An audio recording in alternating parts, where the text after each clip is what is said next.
김용진 축의 매불쇼. 자, 이번에는 뭐 특별한 또 시간을 마련을 해봤습니다.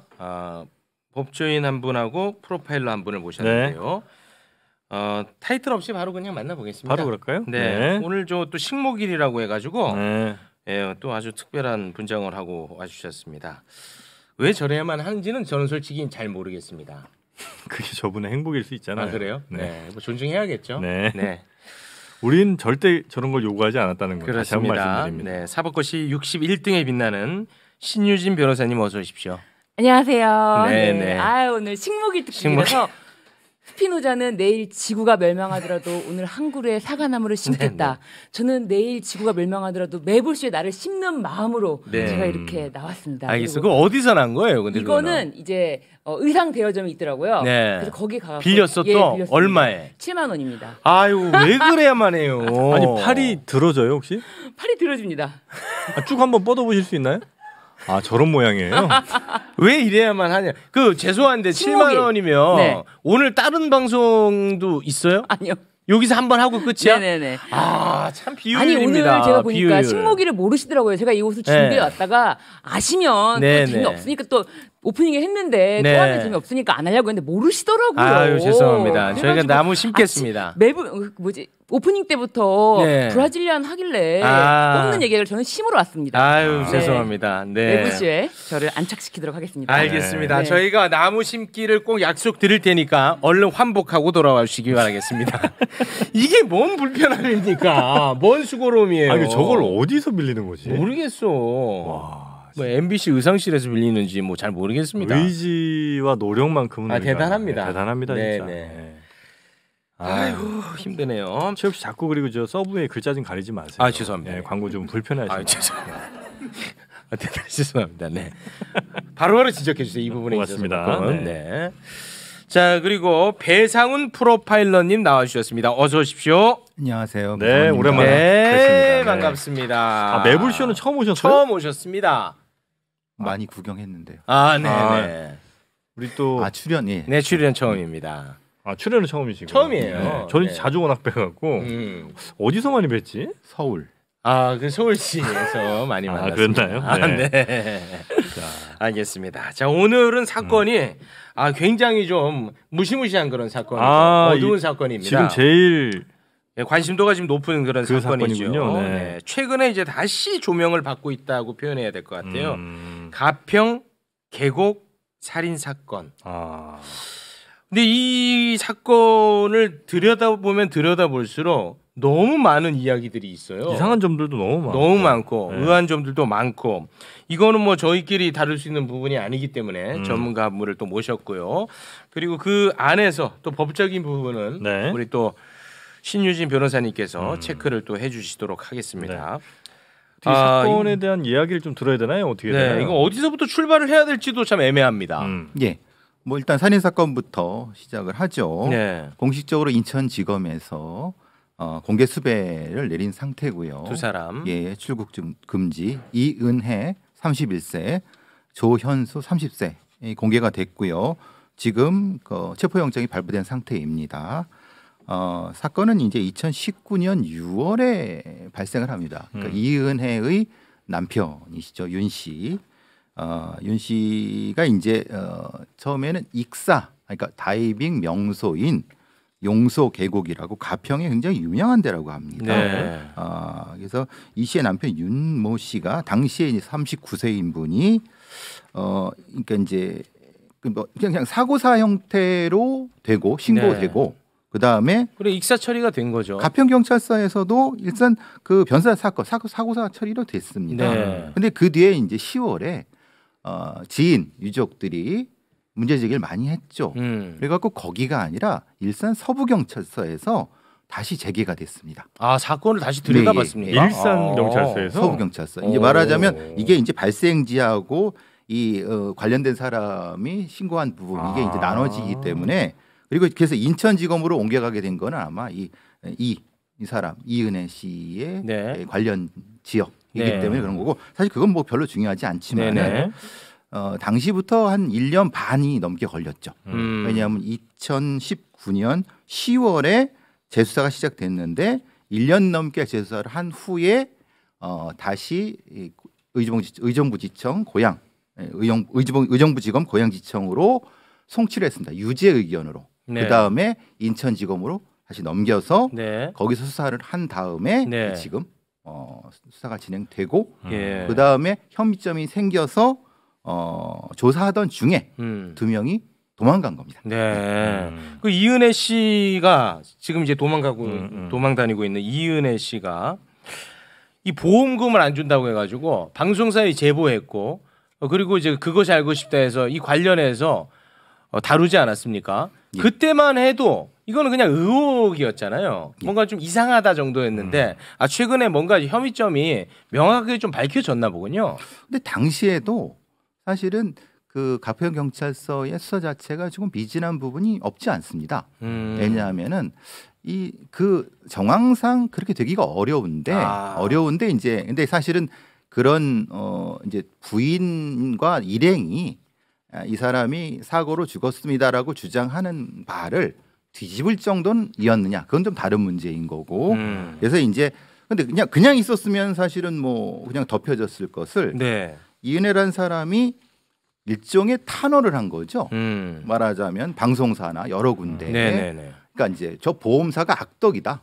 왜 보험료를 그렇죠. 안 주느냐. 네. 그렇게 되면서 이제 이 사건이 불거지게 됐고 그것이 알고 싶다 해서 그거를 다룰 때 좀 이상하다. 왜냐 이게 자체가 이 사람들 얘기하는 거랑 굉장히 이상하다라고 해서 거꾸로 네. 이 사람들의 범죄 혐의점을 다루려고 했는데 이제 가처분 신청이 냈죠. 저 방송 내보내지 마라. 그 다음에 이제 그래도 이제 방송이 내보내졌고 네. 다시 이제 수사가 되면서 지금 이 상태까지 온 거죠. 네. 그 보험금이 지급이 안 됐던 것은 그 보험이 실효되기 불과 4시간 전에 사망 사고가 일어났기 때문에 보험 회사 측에서는 이 보험 자체가 그동안 계속 거의 실효 위기가 돼서야 보험금을 다시 납부해서 보험을 유지하고 그래서 오히려 이 보험 계약자를 알고 있더라고요. 알 수밖에 없다. 왜냐하면 너무나 보험이 실효될 뻔한 정도로 연체를 하고 있다가 납부하고 해서 보험을 유지하고자 하는 의지가 있나 보다라고 했는데 보험료를 이제 안 내면 몇 달 지나면 이제 두 달 실효가 되는데 실효가 됩니다. 네. 근데 이제 그 4시간 전에 이 사건이 일어난 거예요. 네, 그러니까 이 사건이 일어난 날 자정에 이 보험이 실효 한 가지 보험이 실효가 되는데 이 사건이 8시 한 30분 경에 이제 일어났기 8시 경에 일어났고 사망이 되는 데까지가 8시 한 30분 정도 그 정도였기 때문에 4시간 전에 사건이 발생했고 그래서 보험사는 뭔가 이거 좀 수상하다고 해가지고 보험금 지급을 좀 미뤘군요. 그리고 오히려 수사를 더 해야 되지 않을까라는 그런 입장이었기 때문에 이은혜는 이미 이거는 우리가 떠민 것도 아니고 그리고 그러니까 3명이 다이빙을 하러 올라갔는데 이 피해자가 맨 마지막에 뛰었다는 거예요. 네. 피해자가 맨 마지막에 뛰었다는 거는 안 뛸 수도 있었는데 밀었다는 것이 아니잖아요. 그렇죠. 네. 누가 밀지 않고 자발적으로 들어갔다는 거를 거기 있던 목격자들이 다 이야기를 했기 때문에 자발적으로 들어간 사람을 사고로 익사한 거를 우리 보러 어떻게 하란 말이냐라는 것이 이제 이은혜와 조연수의 입장이었던 거죠. 네. 그런데 그것이 알고 싶다 측에서는 아무래도 이 방송을 구성하다 보니까 내용을 좀 더 치밀하고 디테일하게 뭐 시간 단위, 분 단위로 네. 뭐 예를 들면 아까 제가 30분이라고 말을 했지만 뭐 그 피해자가 입수를 하고 나서 어떤 상황이었는지 어떻게 되었는지 그걸 굉장히 디테일하게 물어본 거예요. 근데 당초 최초 제보자 이은혜는 한번 나와서 얼굴을 보이길래 그러면은 걸어서 나오겠구나 하고 뒤를 돌아왔다는 거예요. 철수했다. 그리고 네. 아무런 소리가 들리지 않아서 더 이상했다라고 했는데 또 다른 목격자 그리고 119에 신고한 같이 갔던 일행은 오히려 얼굴이 보인 다음에 뒤를 돌았는데 같은 소리가 들렸다. 어쨌든 비명 소리가 들렸다.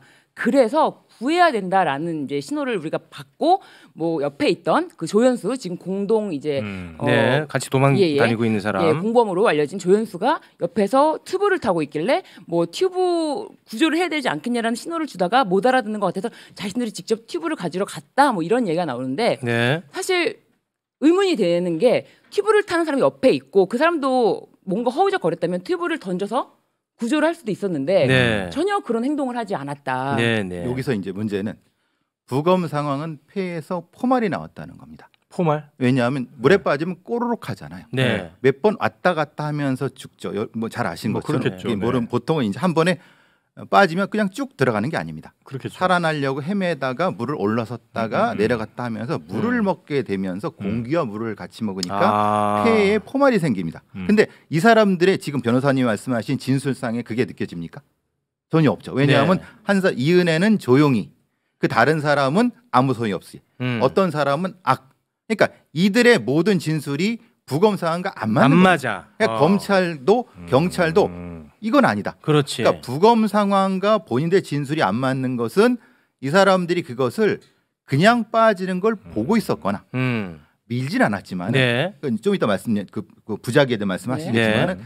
이것은 분명히 죽도록 내버려졌을 것이다. 그래서 법적으로 이제 상황이 이렇게 되는 거죠. 해야 될 일을 하지 않는 것이 이제 부작이죠. 네. 거기에는 4명 말고는 없었던 거예요. 원래 7명이 갔었는데 네. 2명은 빠져나왔고 5명인데 2명 먼저 갔고 예. 5명 남았고 5명인데 3명은 이제 죽은 분 네. 둘 그리고 나머지 둘은 이은혜의 지인 커플. 근데 네. 구조 그러니까 활동은 전혀 안 했고. 그건 모르는 겁니다. 왜냐하면 구조 활동을 했는지 안 했는지 이 사람들이 하나의 어떤 연결망에 있었기 때문에 네. 그거를 모르는 거죠. 그거를 말한 게 만약에 이 사람들이 진짜 진실을 말인지 거짓말인지 모르는 상황인데 그러면은 부검 상황과 이 사람의 진술을 맞춰봐야 되는 것이지. 네. 그 사람들의 진술만 믿을 수는 없는 거죠. 그렇죠. 그러면 이제 그 최후에 그 고인을 어떻게 물 밖으로 꺼낸 겁니까? 119가 출동을 해서 네. 119가 신고를 했어요? 네네네. 그 목격자가 그러니까 그 이은혜의 친구 같이 갔던 동행인이 하면서 악소리를 들었다고 하는 그 이거 문제 있다. 예, 119에 바로 신고를 했는데 네. 그 구출할 때까지 걸린 시간은 30분이었다고 해요. 네. 그런데 이제 좀 전에 이제 부작위라는 이야기가 나왔는데 부작위는 해야 될 것을 하지 않은 것은 아닙니다. 부작위라는 거는 자기의 반대되는 개념으로서 아무것도 하지 않는 것을 부작위라고 합니다. 그래서 부작위범이라는 것은 예를 들면은 퇴거불응죄 아무것도 하지 않고 가만히 있는 거예요. 나가야 되는데 가만히 있는 거예요. 이게 범죄가 되는 거예요. 아무것도 하지 않음으로써 범죄를 만드는 게 부작위범인데요. 네. 제가 지금 말씀드리는 요런 거는 이제 진정 부작위범이라고 하고 부진정 부작위범이라고 하는 때만 거기서는 해야 될 것을 하지 않은 네. 자기 임무를 이행하지 않은 경우 이것이 예를 들면은 살인죄 아까 말씀드린 그 퇴거불응죄는 행동으로 저지를 수가 없잖아요. 근데 살인죄는 우리가 실제로 행동으로 저지를 수도 있지만 그걸 아무것도 하지 않음으로써도 저지를 수가 있는 네. 범죄다라고 해서 부진정 부작위범 네. 이렇게 표현을 하는데요. 네. 그래도 살인보다는 좀 형량이 가볍겠죠. 아니요, 전혀 그렇진 그렇지 않아요. 않습니까? 예. 그래요? 그래서 그걸 평가를 해요. 그래요. 행위 정형의 동가치성이라는 건데요. 그 행위 아무것도 하지 않은 행위를 그러면 진짜로 실제로 행위를 한 거랑 같이 평가할 수 있느냐? 요거를 행위 정형의 동가치성이라고 하는데요. 네. 요거를 봐서 정말 튜브만 던질 수 있는 상황이었는지. 근데 예를 들면 이런 게 있거든요. 예를 들면은 내가 예를 들면은 그러니까 구할 수 없는 사람이 구하지 않았다는 건 범죄가 되지 않잖아요. 그렇죠. 예, 그렇지만 구할 수 있는 사람, 튜브를 던져줄 수 있는 사람이 튜브를 던지지 않음으로써 그리고 또 한 가지는 그 의무가 있어야 돼요. 그 사람이 구조할 의무. 구조할 의무인데 예를 들면 이은혜는 부부기 때문에 네. 법률상 구조할 의무가 있는 거고요. 네. 그리고 공범은 이미 이은혜랑 이제 짰잖아요. 그래서 네. 이은혜의 그 보증인 지위 이런 걸 같이 공유할 수도 있지만 그 개별적으로 봐도 같이 다이빙을 뛰어내리자고 했고 뛰어내리는데 거의 동조를 한 걸로 보이거든요. 네. 예를 들면 이은혜가 남자들끼리 다 뛰는데 안 뛰어라고 하면서 그래서 선도를 하면서 뛰는 그런 거 액션을 취하고 그렇기 때문에 여기서는 그 본인 개별적인 그 행위만 봐도 이 사람 자체가 자기 의무가 발생한다. 그러니까 살인에 네. 버금가는 죄다 이거죠. 조금 더 가는 거죠. 네. 이은혜는 안 뛸래? 그럼 내가 뛸게. 이런 얘기를 하게 되면 자극을 한 거죠. 그렇죠. 그러니까 흔히 말하는 가만히 보고 있었던 것이 아니라 계속 무엇인가를 고무시키고 하도록 일종의 세뇌 같은 경우가 된 거죠. 네. 그러니까 더더욱 이 상황은 이 사람의 말을 믿을 수가 없는 겁니다. 그러니까 말하자면은 안 뛰면 내가 뛸래 막 그러니까 뒤에 뛰었다 하더라도 그것은 순서가 의미가 없는 거고 구하지 않는 것도 이렇게 지켜보고 이렇게 같이 이렇게 둘러앉아서 있었다고 하면 그건 더 소름 끼치지 않나요? 그렇죠. 그러니까 그 상황일 수 있다는 겁니다. 네. 지금 말씀하신 이게 법률적으로는 뭐 어떨지 모르겠습니다만 그 만약에 그 옆에 있던 사람들이 나도 저 빠져 죽을 수 있으니까 난 못 들어가겠더라. 그게 충분히 이유가 될 수 있지는 않나요? 혹시? 그래서 제가 말씀드린 그 자기 의무가 있는 사람만이 네. 이제 그 구하지 않았을 때 범죄가 되는 거예요. 예를 들면은 같이 있었던 목격자 있잖아요. 네. 저 사람 빠졌다라고 하면서 뭐 어쨌든 간에 그 목격자는 자기 의무가 없거든요. 없어. 사실상. 그러니까 부부라 하더라도 저 사람이 부부는 의무가 빠졌지만 있어요. 나도 거길 구하러 갔다가 나도 죽을 것 같다. 안 돼요. 그럼 죽을지 몰라도 가야 돼? 그러면 부부는 유기치사죄는 될 수가 있을 것 같아요. 아니 그러니까 튜브를 던지면 괜찮은 거잖아요. 그렇죠. 예. 그러니까 튜브가 어떤- 없으면 꼭 들어가. 그러니까 맞아요. 꼭 들어가지 않더라도 네. 구조하고자 하는 노력이 필요해요. 자신이 예. 할 수 있는 정도. 그러니까 네. 내 몫을 버리라는 게 아니라 그렇죠. 법률적으로도 그러니까 내가 구조할 의무가 있는 사람이잖아요. 네. 그러면 내가 구조 행위에 적합한 수단으로 네. 최선을 다해서 구조 행위를 했는지. 네네. 그래서 이제 이은혜가 한 진술이 튜브를 가지러 저 뒤로 돌아갔다라는 얘기를 한 겁니다.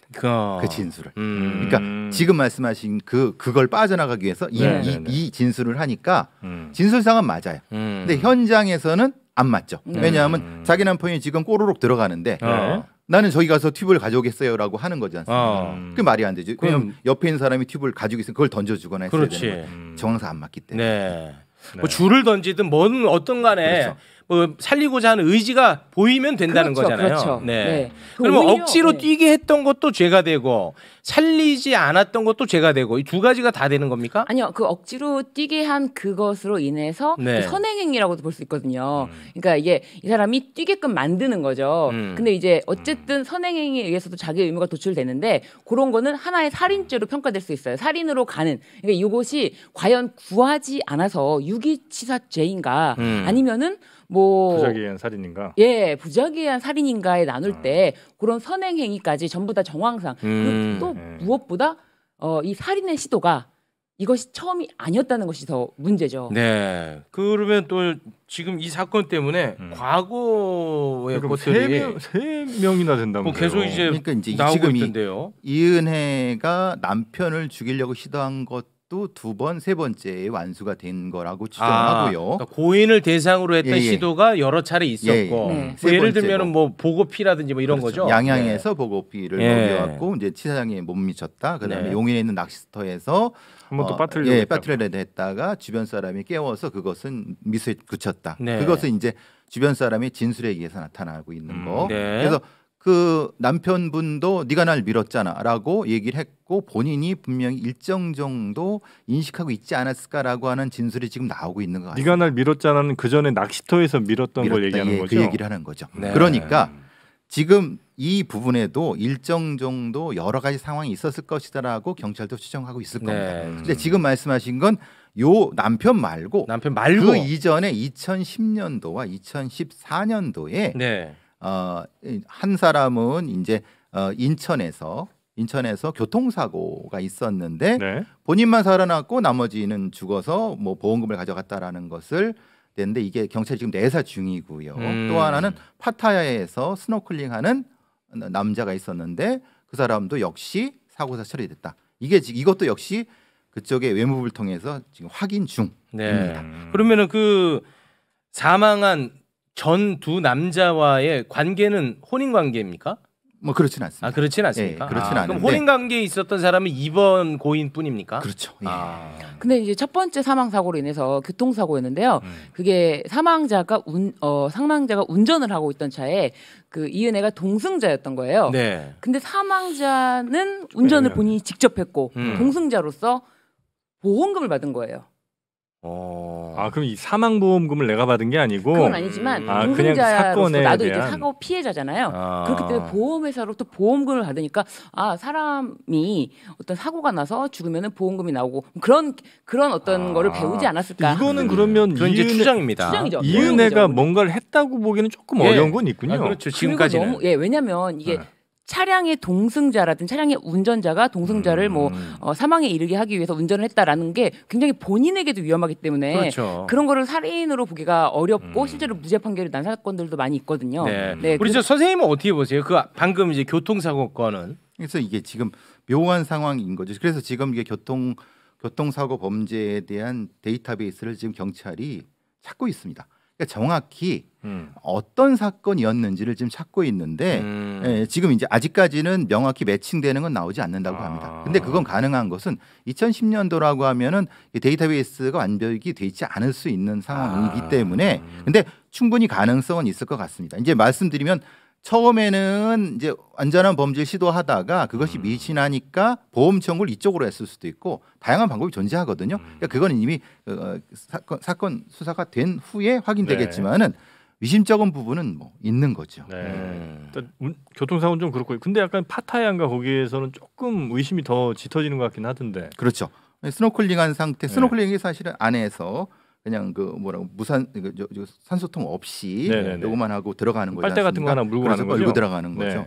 거기에 그 사건 자체가 그냥 뭐 사실은 뭐 외국 사람이 와서 죽었는데 뭐 특별히 수사하게 했습니까 그쪽에서. 그래서 이제 사고사 처리됐다라는 것까지인데 이것도 역시 정확한 기록을 확인하려고 하고 있습니다. 아 그거 좀 어렵겠네요. 기록이 있을까요? 있어도 부검을 안 했지 않습니까? 그러니까 도대체 어떤 상황인지 모르죠. 그리고 그쪽 경찰이 제대로 했을 리가 없겠죠. 그럼 그 세 가지 사건에 어떤 뭐 공통되는 정황, 공통되는 성격 이런 게 포착되지는 않죠 지금까지로는. 않지만은 이제 우리가 엄여인 사건을 많이 떠올리는 것은 엄여인 사건, 엄여인 사건이라고 해서 그 자신의 전 남편과 남편 그리고 자신의 어머니, 자신의 딸, 자꾸 불질러서 왜 그렇죠. 그 보험금 탄 사람이죠. 뭐 눈을 실명시켜서 한 거. 그리고 이제 뭐 이게 5명을 죽이고 7명을 이제 화상으로 해서 했던 뭐 대단히 우리나라 제일 유명한 사건이죠. 그러니까 그 여자 주변에만 가면은 사람이 죽어나간다, 다쳐나간다.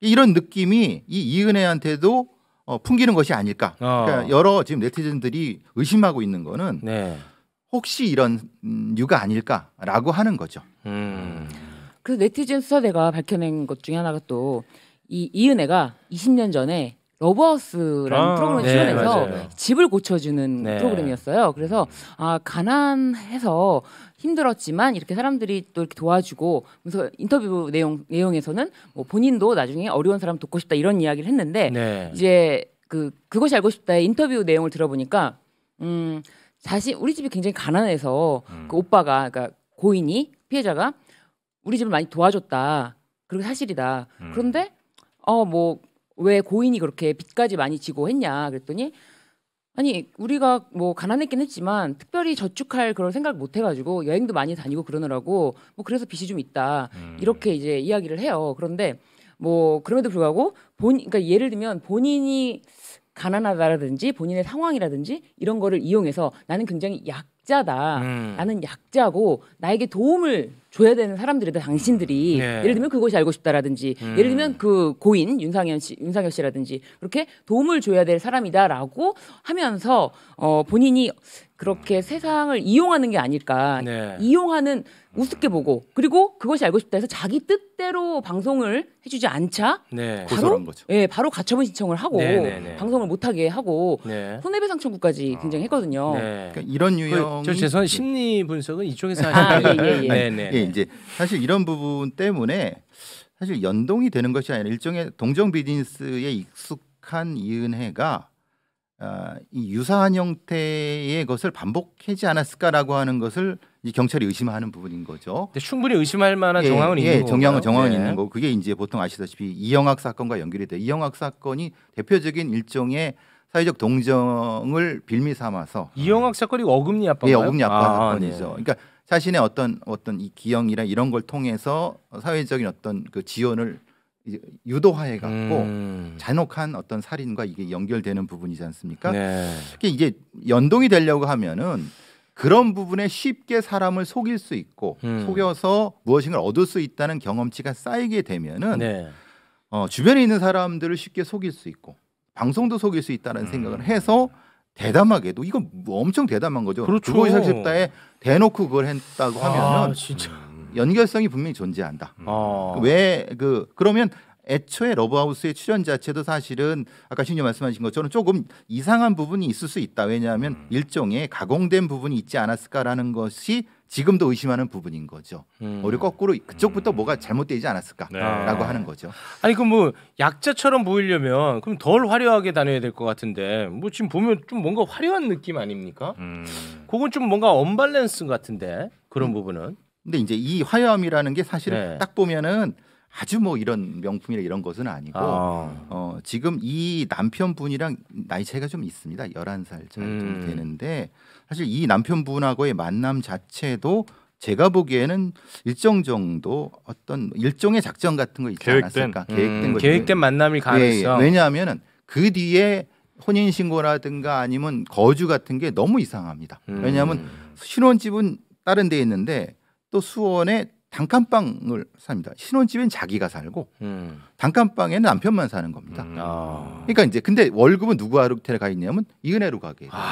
그리고 본인은 단돈 3,000원이 없어갖고 일종의 구걸하러 다니는 고인은 대기업 연구원인데 근데 평소에 그래서 친구한테도 뭐 3,000원이처럼 빵 사 먹게 돈 좀 이런 거 그러면 이건 분명히 이 부부관계는 굉장히 잘못되어 있는 부분인데 이은혜의 어떤 행위가 분명히 이것을 연결시켰을 것이다라는 것이 이건 이제 합리적 추정이 가스라이팅 같은 걸 아마 했을 가능성도 좀 높은 것 같고 가스라이팅이 분명히 되겠죠. 일부에서는 뭐 사이코패스 얘기도 나오는데 이 정도로 그러니까 자신의 범죄가 드러날 수 있는 위험한 상황까지 그 아래 이렇게 얘기한 걸 보면 그렇게 객관적인 판단을 잘하는 것 같지는 않기도 하고요. 치밀하지는 않은 것 같아. 또 그런 거 보면 우리가 보통 사이코패스가 똑똑하다는 편견은 버리십시오. 그래요? 사이코패스는 자기가 거기서 제일 잘났다고 생각하는 겁니다. 고수준에서. 그러니까 보통보다 똑똑하다는 것은 차이가 있을 수 있죠. 어떤 사람은 똑똑하게 되죠. 그렇지만 평균 내에서 그 주변 사람보다 똑똑하다고 지배하려고 하는 거죠. 그러니까 자기 세계 안에서는 아주 똑똑한 거군요. 그렇게 되는 거죠.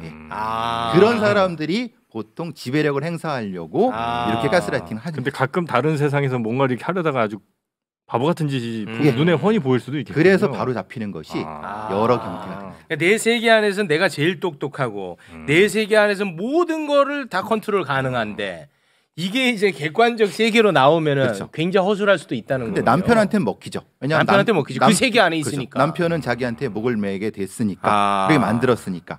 그러니까 사실 이게 대단히 불행한 상태가. 참 위험하다.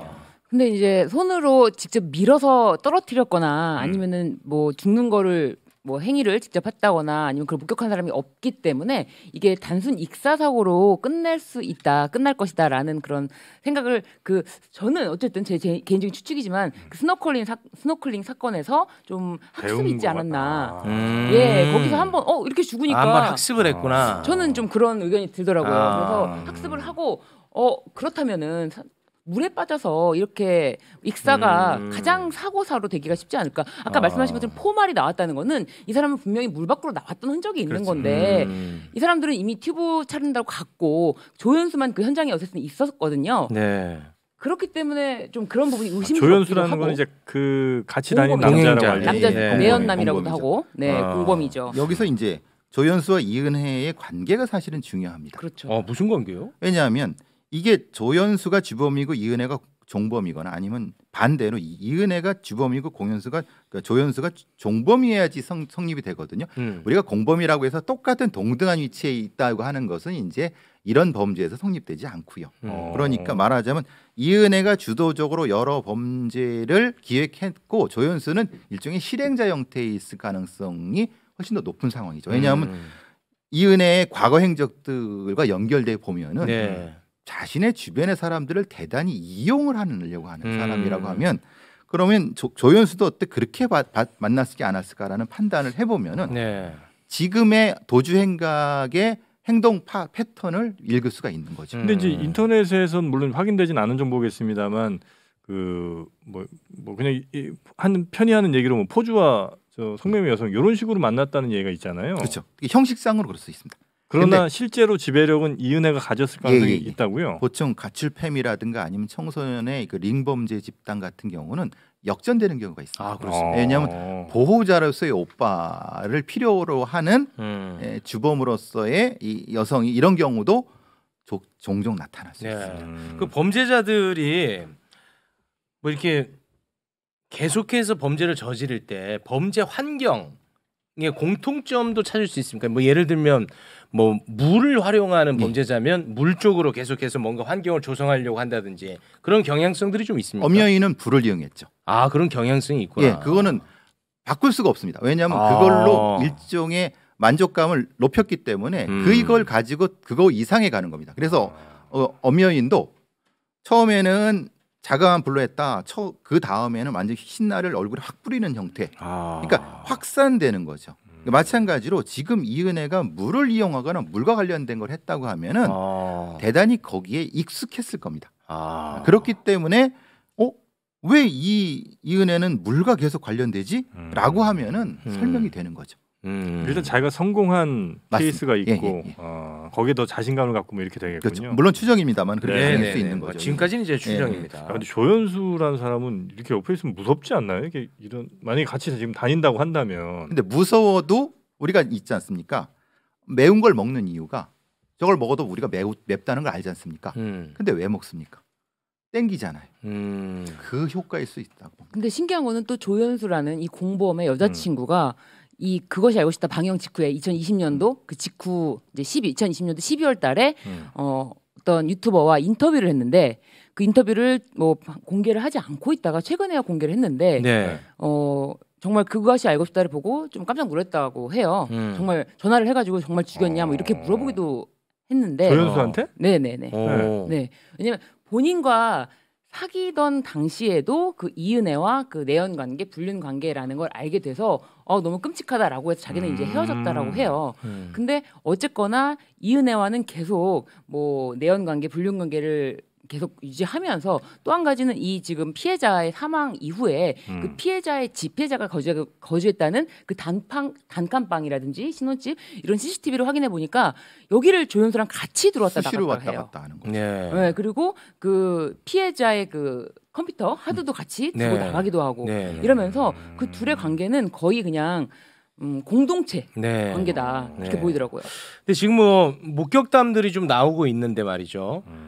우리 선생님은 어떻게 보십니까? 두 사람이 지금 어디 있다고 추정하십니까? 지금 상태로는 이 도주 경로를 파악하려고 하면은 누가 주범인가를 먼저 파악해야 된다고 아까 말씀드린 것처럼 그럼 그 행동 패턴대로 갈 가능성이 높은데 그러니까 이은혜가 먼저 주범이라고 하면은 제일 가까운 데 있을 거고 조연수가 주범이라고 하면은 가장 멀리 가겠죠. 그러니까 밀양이라든가 이런 쪽이고 아니면 저 뭐 멀리 펜션 같은 그런 쪽이겠지만은 이은혜가 주범이라고 하면 아주 가까운 곳에 사람 속에 섞여 있을 가능성. 그럼 왜 그렇죠? 왜냐하면 분리불안 같은 거죠. 사람들 멀리에 자기가 드러날 거라고 하는 두려움 때문에 그 자기 얼굴이 드러날 거라는 두려움 때문에 사람들 속에 숨어 있기가 편한 부분인 거죠. 그래서 이제 요즘 뭐 휴대전화나 카드 쓴 것만 바로 나올 텐데 그게 없다는 아예 거죠, 없는 거 그래서 같은데. 이제 카드는 안 쓰고 현금만 쓴다고 하는 게 사실 이건 이제 있을 수가 없는 거죠.